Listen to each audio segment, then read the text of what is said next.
بسم اللہ الرحمن الرحیم۔ آج دوستو ہم محمد بن عبد الوہاب نجدی اور اس کے ماننے والوں کے بارے میں وہ باتیں کریں گے جو حضرت علامہ مولانا شیخ الاسلام مفتی حرم شریف علامہ سید احمد بن زینی دہلان مکی رحمۃ اللہ علیہ اور علامہ جمیل افاندی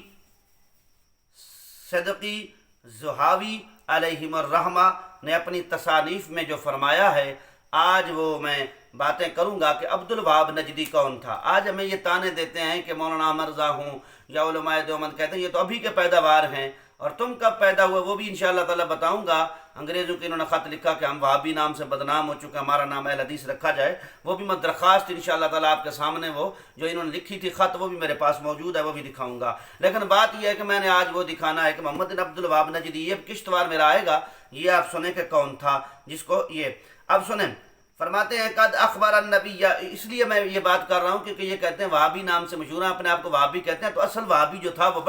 وہ تھا کیا چیز سنیں۔ حضرت فرماتے ہیں قد اخبر النبی صلی اللہ علیہ وآلہ وسلم عن هؤلاء الخوارج فی احادیث کثیرہ فکانت من اعلام نبوته علیہ الصلاۃ والسلام لأن فیہا اخبار الغیب ومن الاحادیث قولہ صلی اللہ علیہ وآلہ وسلم۔ تو حضور صلی اللہ علیہ وآلہ وسلم نے خوارج کے بارے میں بہت ساری کثیر حدیثوں سے خبر دی ہے، یہ علامات نبوت سے ہیں کہ آپ صلی اللہ علیہ وسلم غیب کی خبریں بتا دیتے ہیں۔ تو اس کے بعد فرمایا یخرج فی آخر زمان فی بلد مسلمۃ رجل یغیر دین الاسلام، کہ آخری زمانے میں مسلمہ کذاب کے شہر سے ایک آدمی نکلے گا جو دین اسلام کو بدل دے گا۔ یہ اس کے بعد علامہ افاندی رحمۃ اللہ علیہ نے یہ فرمایا کہ سیظہر من نجد شیطان، کہ نجد سے ان قریب ایک شیطان ظاہر ہوگا، تتزلزل جزیرۃ العرب من فتنتہ،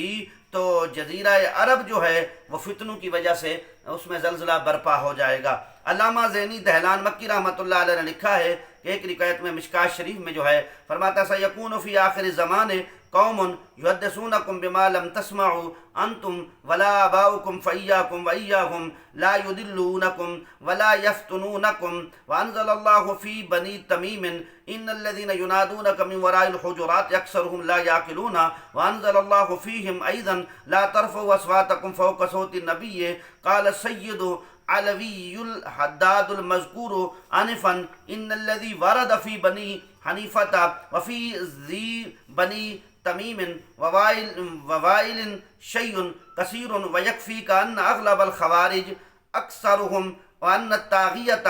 ابن عبد الوہاب منہم۔ یہ الدرر السنیہ صفحہ نمبر 52 ہے، استنبول کی چھپی ہوئی، صفحہ نمبر 52 ہے، 52 ہے، استنبول کی چھپی ہوئی ہے، اور اس میں یہ بات موجود ہے۔ تو نبی پاک صلی اللہ علیہ وآلہ وسلم کے غلاموں، میں اس کا ترجمہ کر دیتا ہوں، فرمایا آخر زمانہ میں، اور یہ صحیح مسلم شریف میں بھی یہ جو ان الذین ینادونکم من وراء الحجرات یہ بھی وہاں واقع آیا ہے، لیکن یہ حدیث جو میں پڑھ رہا ہوں یہ آپ نے دیکھنی ہے الدرر السنیہ مطبوعہ استنبول صفحہ نمبر 52 کے اندر۔ فرمایا آخری زمانے میں ایسے لوگ ہوں گے جو تم کو ایسی باتیں سنائیں گے جو نہ تم نے سنی ہیں اور نہ تمہارے باپو نے سنی ہیں، پس تم اپنے آپ کو ان سے اور ان کو اپنے آپ سے بچاتے رہو کہ وہ تم کو گمراہی اور فتنہ میں نہ ڈال دیں۔ اور بنو تمیم کے متعلق اللہ تعالیٰ نے فرمایا بے شک وہ جو تمہیں حجروں کے بیر سے پکارتے ہیں ان میں اکثر بے عقل ہیں۔ اللہ تعالیٰ نے ان کے متعلق یہ بھی نازل فرمایا اپنی آوازیں اونچی نہ کرو، اس غیب بتانے والے نبی پاک صلی اللہ علیہ وسلم کی آواز سے سید علوی مذکور فرماتے ہیں کہ بنی حنفیہ اور بنی تمیم اور وائل کی مذمت میں تمہارے لیے یہی بات کافی ہے کہ اکثر خوارج انہی میں سے ہیں، اور سرکش جو ہے عبد الوہاب نجدی انہی میں سے ہے، عبد الوہاب نجدی انہی میں سے ہے جو وہابیوں کا بڑا سربراہ ہے۔ یہ حضرت نے لکھا ہے، اور یہ کون لکھنے والے ہیں؟ شیخ الاسلام مفتی حرم شریف علامہ سید احمد زینی دہلان مکی رحمۃ اللہ علیہ، انہوں نے یہ لکھا ہے۔ یہ بھی حرم کے امام رہے ہیں اور یہ حرم میں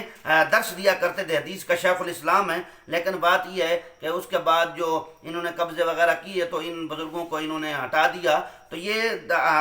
استنبول کی چھپی ہوئی صفحہ نمبر 52. انشاءاللہ تعالی یہ پہلی قسط ہے. آگے بھی انشاءاللہ تعالی بات کرتے رہیں گے. اور آمین